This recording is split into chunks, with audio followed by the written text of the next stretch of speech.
6,500 feet की ऊंचाई पर जंगल के बीच स्थित चर्च, जहां अब प्रार्थना के स्वर नहीं सुनाई पड़ते। ये चर्च अब जर्जर हो चुका है, लेकिन यहाँ अब भी लोग आते हैं। चंपावत जिले के लोहाघाट कस्बे से 7 किलोमीटर की दूरी पर स्थित चर्च को 1942 में अंग्रेज जॉन हेराल्ड अर्नाल्ड एबट ने अपनी पत्नी कैथरीन की याद में बनाया था।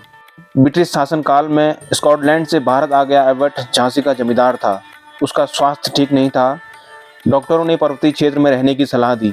एबट और उसकी पत्नी कैथरीन पहले रानीखेत फिर लोहाघाट आ गए। ये बात है 1920 के आसपास की। एबट ने करीब 1000 एकड़ में फैली पहाड़ी को रेवरेंट बॉस से खरीदा। कुछ अंग्रेज साहबों को यहाँ बसाने के लिए तैयार किया, उन्हें बगीचे बनाने की जगह दी। एबट ने यहाँ 13 बंगले बनवाए। पत्नी की मौत के बाद 1942 में चर्च बनवाया। एबट क्रिकेट का शौकीन था। उसने यहाँ मैदान तैयार करवाया। एबट के दोस्त यहाँ आकर क्रिकेट खेलते थे। क्रिकेट के मैदान को अब हेलीपैड के रूप में परिवर्तित कर दिया गया है। बहरहाल हाल के वर्षों में ये जगह भूतिया बंगलों की वजह से अधिक चर्चित है। दरअसल चर्च और ईसाई कब्रिस्तान से होते हुए आप कुछ दूरी पर स्थित MC डेविड की कोठी तक पहुंचते हैं। कोठी का टूटा हुआ गलियारा देवदार से घिरे डॉक्टर मॉरिस के बंगले की तरफ ले जाता है। 1947 से पहले एबट से खरीदे इस बंगले में डॉक्टर मॉरिस कुख्यात अस्पताल चलाता था। मॉरिस ने कुछ समय मुक्ति कोठी में भी अस्पताल चलाया। कहते हैं डॉक्टर मॉरिस जानना चाहता था कि मौत के समय आदमी के दिमाग में क्या चलता है, ऐसी क्या मानसिक स्थिति है जो व्यक्ति को मौत की तरफ ले जाती है।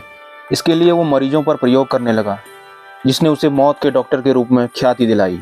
स्थानीय लोग बताते हैं कि कोठी के पड़ोस की जमीन पर खुदाई करने पर आज भी नरकंकाल निकलते हैं। डॉक्टर मॉरिस 1940 के आसपास एबट माउंट आया था। वह 18 साल यहाँ रहा। उसने पहले मुक्ति कोठी फिर एबट से खरीदे बंगले में अस्पताल चलाया। डॉक्टर मॉरिस गंभीर रोगियों का उपचार करता था। तब पिथौरागढ़, अल्मोड़ा, गंगोलीहाट, बरेली, यहाँ तक कि नेपाल से भी मरीज यहाँ आते थे। यहाँ मरीजों के ठहरने खाने पीने का इंतजाम मुफ्त था।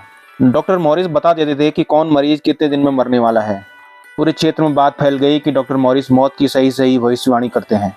जब भी किसी मरीज को वह बताते कि फला रोज मर जाएगा तो उसे मुक्ति कोठरी में भेज देते। कहते हैं बताए समय पर मरीज की मौत हो जाती। पहाड़ के गरीब लोग जब किसी रोगी को लाते तो मौत की तारीख तय हो जाने पर उसे वापस नहीं ले जा पाते थे। जिस मरीज का कोई नहीं होता वह भी मुक्ति कोठरी में मर जाता। उसे पास में ही दफना दिया जाता था। कहते हैं मॉरिस जिन रोगियों की मौत की तारीख तय करता था उन्हें मौत की कोठरियों में भेजकर उनके दिमाग के अध्ययन के लिए खोपड़ियों को चीरकर दिमाग में यह पता लगाता था कि वह कौन सी हरकत है जो मौत और जिंदगी की पुष्टि करती है। वह मरीजों के तमाम अंगों को चीरता फाड़ता और उन पर तमाम तरह के प्रयोग करता था, और यही वजह थी कि मुक्ति कोठी कालांतर में मौत की कोठरियों के नाम से जानी जाने लगी और डॉक्टर मॉरिस मौत के डॉक्टर के नाम से कुख्यात हो गई। डॉक्टर डेथ यानी मॉरिस के बारे में एक बात कही जाती है कि आज़ाद भारत की आर्मी ने 1959 में उन्हें गिरफ्तार कर लिया था। वजह थी वायरलेस से किसी दूसरे देश में संपर्क की। मॉरिस का वह कम्युनिकेशन भारतीय सेना के वायरलेस सिस्टम ने कैच कर लिया था। डॉक्टर मॉरिस बंगले के बाहर देवदार के पेड़ में लगे एंटीना से कहीं बात कर रहा था। भारतीय आर्मी ने मॉरिस को पकड़ने के बाद उसका क्या किया, वह छोड़ दिए गए या फिर बच निकले, इसकी जानकारी नहीं है। आज एबट माउंट, डॉक्टर मॉरिस के हॉस्पिटल और यहाँ की मुक्ति कोठी और भूतहा चर्च की जो ख्याति दुनिया में मिली है, उसका पूरा श्रेय डॉक्टर मॉरिस को जाता है। वह एक वैज्ञानिक, डॉक्टर, जासूस या फिर मौत के भविष्यवक्ता में से असल में क्या थे, ये शोध का विषय है।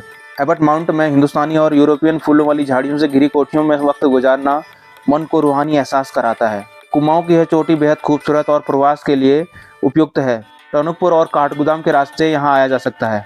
कुमाऊं मंडल विकास निगम यहाँ कॉटेज संचालित करता है। प्रकृति के बीच से सूर्योदय और सूर्यास्त का विहंगम दृश्य आपको ताजगी का एहसास कराता है। मैं हूँ गणेश पांडे। नमस्कार।